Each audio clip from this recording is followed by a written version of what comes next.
Hello. We were here for about an hour yesterday with our Linux laptops trying to get them to work with this projector, but it's all good.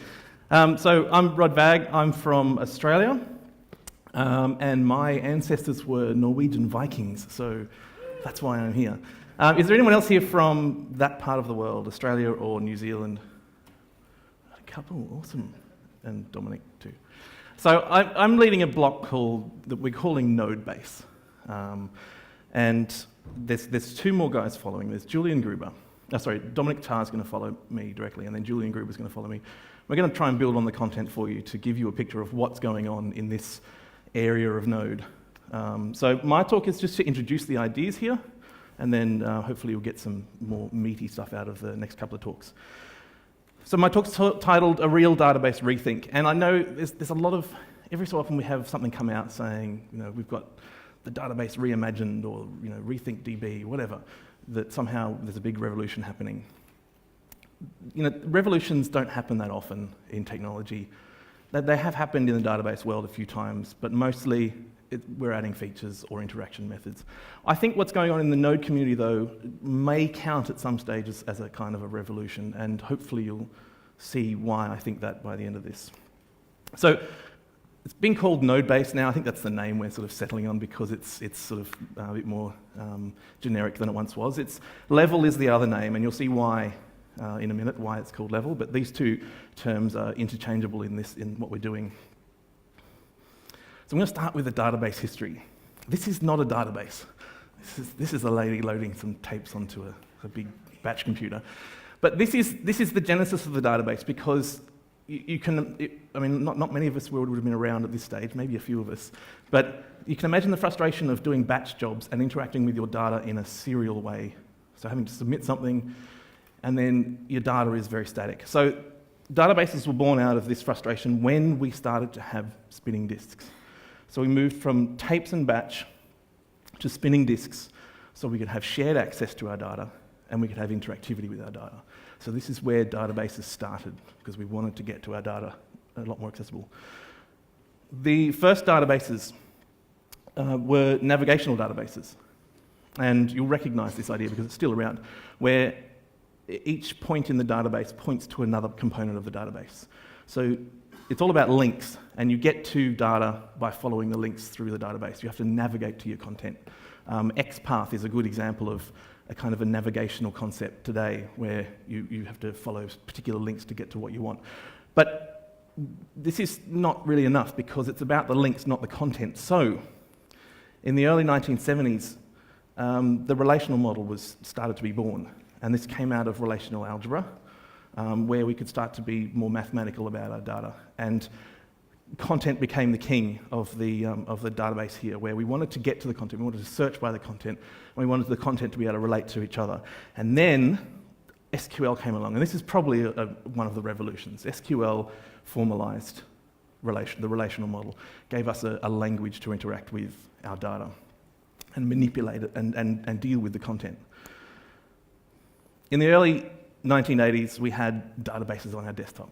So DBase came along, and there's a few others, and the modern incarnation is like Microsoft Access and FileMaker, all these sort of database desktop programs where you can then have this interactive data tool on your own desktop that you don't even have to share with anyone else. So that was a interesting thing happening there. In the late 1980s, we had this object-oriented obsession, and we wanted to make everything object-oriented. It's not to dismiss object-oriented. I come from an object-oriented background. But the problem that was being addressed here was that the data models that we have didn't connect well with the applications that we were writing. So we thought, let's adapt our databases to speak more like our applications. And on the other end of this trend, we have ORMs, which are the reverse, which is trying to make our applications look more like the database so that we can have a similar language between the two. And then in the 2000s, we have speed and scale. We wanted to scale things up, we wanted to be fast, and so we came up with NoSQL. And this is also about being agile. Databases are inherently fairly fixed, and NoSQL databases are about being able to be agile with how we build our data, how we structure it. And then lastly, we've got new SQL. And I've titled this "Never Let a Beautiful Abstraction Go to Waste." We just can't let go of it because it's so awesome. So this is an attempt to bridge the SQL world with the NoSQL world. So we have the benefits of NoSQL with the benefits of SQL. But anyway, moving on, just on this topic of SQL and abstractions. This is what I think is the tyranny of a beautiful abstraction, and I think programmers are fairly guilty of this amongst most communities. We're one of the more guilty communities. When we find an abstraction that fits many problems very well, we'll make it fit lots of problems that aren't, are related, but it doesn't necessarily fit well. So SQL is one of these things that it's beautiful. Like, it is an amazing abstraction. The relational model is fantastic for data. So we munge it into all these different places where maybe we shouldn't be, but it is such a nice abstraction. And so this is an example of Maslow's hammer, which is the truism that, you know, to a man with a hammer, everything looks like a nail. We do this. We're on the search for the perfect abstraction to solve all our problems, to describe the world for us, and then we can use that abstraction across all of the different things that we do. So this is a common theme in the database world. It's not necessarily a bad thing because abstractions are really good and helpful, but we can be blinded by the beauty of the abstraction. So that comes down to what is a database? And this is actually really hard to define, and you won't find very clear definitions of it when you go searching for it, because we all think it's something different. And the evolution of the database has sort of has exposed us to new ideas. So the definition that I have come up with, I think, covers enough that we could all vaguely agree on it. It's a tool for interacting with structured data externalized from the core of our application. So a data structure in memory is structured data, but it's in the core of our application. You wouldn't call a data structure a database necessarily. It's just a bit of memory that you're using. So it's about externalizing it from the core of our application logic. Generally, we want these things: persistence, performance, and we want to simplify access to complex data. These concepts are kind of vague, like what is persistence?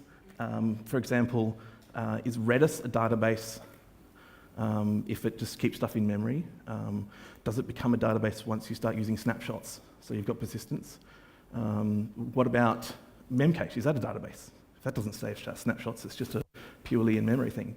So if that's not a database, what if you took Postgres, which is clearly a database, but you mounted a store on TempFS? So you had a temporary storage. Does it suddenly not become a database? So the idea of persistence is a little bit vague, but you get the idea that you want it to persist through your application's lifetime in some way. And often, databases also involve shared access to our data. We want to be able to connect to it from different places. We want different people to access it.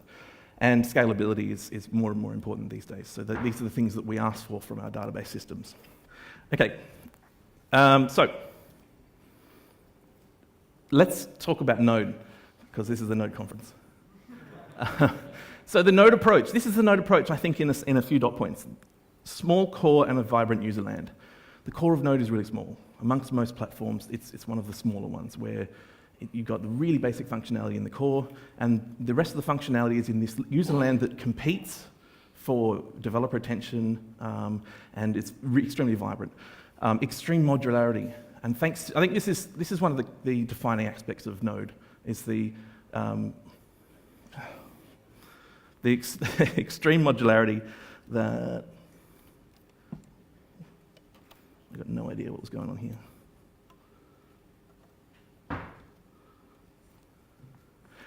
Okay, I'll let someone else fix that. So extreme modularity, where NPM lets us do modules really easily. We can publish tiny modules, and it's so easy, and we can pull them in, and we can have different versions of them in our application. So that's how we develop. And you've all seen the graphs of the package growth in in NPM compared to other platforms. And it's not because Node programmers are writing more code, it's because they're writing more packages, and often these packages are extremely small.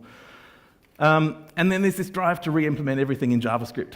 This is a defining aspect of JavaScript programmers. We want everything in JavaScript. And sometimes there's good reasons for that, because JavaScript truly is a common language across platforms. we can use JavaScript in browsers, we can use it on the server, we can use it on devices. So having things in JavaScript is nice. So, let's do JS Git and all the rest of it. What do I need to do if it stops again? I'll just stay here. Oh, he's going to stay here. Awesome. For the whole day. Okay, so how do we apply that to databases? So we have a small core, and that small core at the moment is LevelUP. It's a simple library.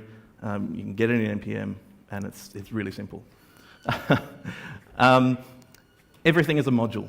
So all of the functionality is a module, and you have a competing module ecosystem as well. So you've got modules that do the same thing, and they compete for attention on quality and all the rest of it. And then we're also, this rewrite everything in JavaScript, we're pulling in database practice and theory into JavaScript land, into Node. So we're going out there, we've got people like Dominic who are doing these raids on Academe and going out there getting ideas from the database researchers and pulling them into Node, implementing them in Node so that we can use them. And then what we end up with is targeted solutions to specific problems. So we can take this package of libraries and build targeted solutions for what we're doing. So that's sort of what we're doing in Node. Okay, so this is the Node database ecosystem, and you don't need to understand all of it. It's just this idea that we've got this core in the middle, LevelUP, which is smaller than, it's actually quite small. It's not relative to the size of that line.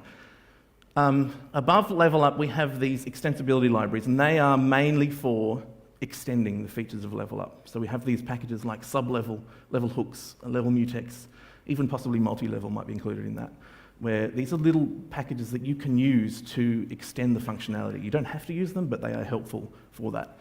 You've got these extensions that it's an ecosystem of many, many extensions. I've only put a few up there that actually add features to LevelUP or extend it in some way to turn it into something that's more useful for your use case.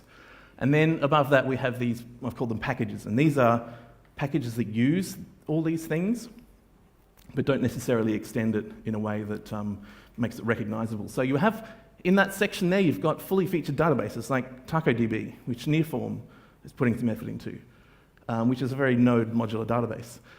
CouchUp, which Michael is his current obsession, which is re-implementing CouchDB in Node, going really well. And LevelGraph, which Matteo, who's speaking soon, well, today, that's a graph database in Node. And each of these things also have their own, particularly TacoDB and LevelGraph now is growing an ecosystem of modules on top of them as well. So there's these expanding ecosystems, sub-ecosystems that are happening. Then we've got tools at the top there, which are tools for interacting with databases. So they're built on these things for interacting with them. And one of the main ones is Lev by Paolo, who's here as well. And this is a tool where you can inspect the contents of your database on the command line. The important bit I want to talk about, though, is the yellow bits below, which are our storage units. So LevelUP doesn't implement a whole database in itself. It's an abstraction layer. And below LevelUP, we have these different storage pluggable storage layers that we can use. The main one that we use, encouraged by default, is called LevelDown. And LevelDown is a wrapper around LevelDB, Google's fast key value store. So when you put these two together, you suddenly have a usable key value store. But you don't have to use it. You can swap it out for one of the two main forks of LevelDB. One's by Basho, which is used in React. You can put that in, you can just insert it into Node and you've got their version. And the other one is the HyperLevelDB, which is by the guys that wrote Hyperdex. So you can plug that in as well if you want. Then we've got some other interesting projects like Memdown, which is a pure in-memory database, which is a bit of a toy, but some people are finding it useful. LevelJS is one of the most interesting bits here. It's a wrapper around IndexedDB in the browser. So, and this is by Max Ogden. You can go and have a look at this on GitHub. It's fascinating. But you can then bundle LevelUP, LevelJS, and any of these plugins, and they all run in the browser without needing to compile or anything, or all the node dependencies that we normally have. It's pure browser. LevelDown Gap is similar. It's for local storage and PhoneGap. LMDB is really new. It's just released recently. It's a wrapper around the MDB data store, which is based on BerkeleyDB. It's got some really interesting performance characteristics. It can be faster than LevelDB in some instances. I'll write a post about that soon for anyone that's interested, because it's an interesting use case. And MySQL Down is a crazy experiment, which is backing all this stuff by a MySQL database. So you interact with LevelUP, all the plugins in Node, as if it's a key value store, but you're actually talking to MySQL. Whether or not that's useful is questionable. So quickly, I'll just talk about LevelDB, because LevelDB is part of the genesis of all this. LevelDB is an open source embedded key value store written by Google, primarily designed for Chromium. So it's in every Chrome browser, on Android, on desktops. LevelDB is there backing IndexedDB. And it's also used to store a whole lot of other stuff, configuration data. It's extremely fast. It's sorted by keys. It's one of the important things here. As keys go in, they get put in sorted order. Values are compressed by Snappy, which is a very fast compression algorithm. Doesn't do heaps of compression, but it's very fast. Its basic operations are get, put, and delete. It has an atomic batch, so you do lots of writes in a single batch that either all succeed or all fail. And it has bidirectional iterators, so you can pick any point in the database and you can go forward and backwards in this sorted range. So LevelDB has inspired LevelUP, and it was the genesis of LevelUP. So LevelUP, I'm now saying it's backed by a key value store, because it used to be for LevelDB, but now it's for anything that can implement our primitives. So it's backed by a key value store for arbitrary data. It can be binary, UTF-8, whatever you like, and it's sorted by key. That's the important feature that we need from a storage system. Core operations, just like LevelDB, are put, get, and delete. We have atomic batch writes. Sometimes the storage layer can't implement that, but we tried our best to implement that. Read streams are the version of iterators that are exposed in Node land. They're extremely Node friendly. It's just like using a stream, an object stream, and anything else in Node. And this is the way you interact with your sorted data, and this is where the power of it comes from. We also have a write stream. It's there for the symmetry with the read stream, but we were just talking that actually might be removed from the core because it's a non-essential feature, and there's possibly competing implementations that you might want to swap in and out. And I've put the pictures here of all of the people these are the committers and owners of LevelUP. These guys all have a share in LevelUP and an interest in it. LevelUP is an open project, so what happens is if you submit a patch to it, a pull request that is non-trivial and that gets accepted, you get to share in the ownership of this thing. So these people have all done this, and they're all extremely involved, and so issues get thoroughly discussed, pull requests get thoroughly analysed, and the quality of this code just increases because you've got these extremely smart people all making sure that this thing works really well. It also puts pressure on it to stay small because it's difficult to get new features in. You can't just come along and say, I want message pack encoding in there, because these guys are going to say, no, go make a plugin for it. So this is really good incentive to keep the core small. So if I've got time, I just want to quickly talk about this Readstream, because it's one of the key primitives of LevelUP. It's all right, it's here.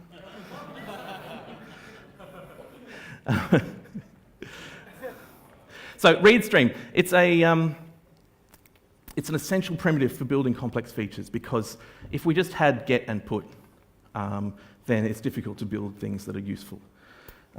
So it's a query mechanism. We can access our sorted data with it. And it has arbitrary start and end values. So you can start at the beginning and end at the end of the data store. You can stream the whole lot of it, or you can start at any point in the database and end at any point. And the point that you start doesn't even have to exist. So you can target it at some key that you think might exist, or a partial prefix of a key, and it'll jump to the next one. So it's a really useful mechanism for finding data and for guessing ranges. So an example I've got here is if you had a database of all of the towns in Ireland, and you want to look up the ones that start with water. I create a read stream, and I give it the start water. Now, there's no town called water, but it'll jump to the first town that starts with water in sorted order. The end, I've said water, and I've put the last ASCII character there. So that includes every word that has water at the beginning, all the way up to if it had water plus the last ASCII character, which is a bit ridiculous. But that would include everything. And what you would get out of this is just 3 values. So it would get in there, efficiently grab 3 values, and spit them out. And this is extremely fast and extremely powerful query mechanism. But what it means is you have to start thinking about key structure, because the sorting means that you have to get things right so that you can query them. So I've put a couple of values in here, a couple of examples, and what we're looking at here is hierarchical descriptors. So let's say we've got a database with a bunch of different things in it. At the top here I've got countries, so the keys start with the word countries, and I've got some separator, and then country names, and I might have every country in the world. The next one are towns. I might have every town in the world, but I start with the word towns, so that it's categorized, then the country that the town is in, and then the town name. So what you can do there, you can say, I want to see all the towns in Ireland. So you say, okay, start with towns, separator, Ireland, and the end towns separator Ireland with that last ASCII key, and you would get all the towns in Ireland. Same with streets here, streets, country, town, and then the street name. But obviously this doesn't suit every case, because you can't get all of the streets in the world, for example, you can't get all of the towns in the world. Yeah, so if you have particular needs for your queries, you're going to have to think about key design differently. But the cool thing is that this kind of thinking is built into modules, and we're seeing more and more modules that are available that take away this hard work for you. And one of them is sublevel, which gives you sub-databases that have hierarchical key structures. And even things down to the separator design there. I've used the tilde character, but it's not necessarily the best choice, because if I printed it like the null character, for example, you wouldn't be able to see it. But there's all these things you've got to think about with key structures, but they're starting to be taken care of with these modules in the module ecosystem. So what we have is building blocks. We have a one-dimensional storage array. It's just key values in a big long line, sorted. And we want to take that and we want to turn it into a multi-dimensional tool for customized solutions. So we want to do all of those things that our databases do for us, but we want to target the individual problems that we have in our applications. And we want to build these custom solutions just for those things. Or perhaps we want to actually build a database that has all of the features that we want to use across our application.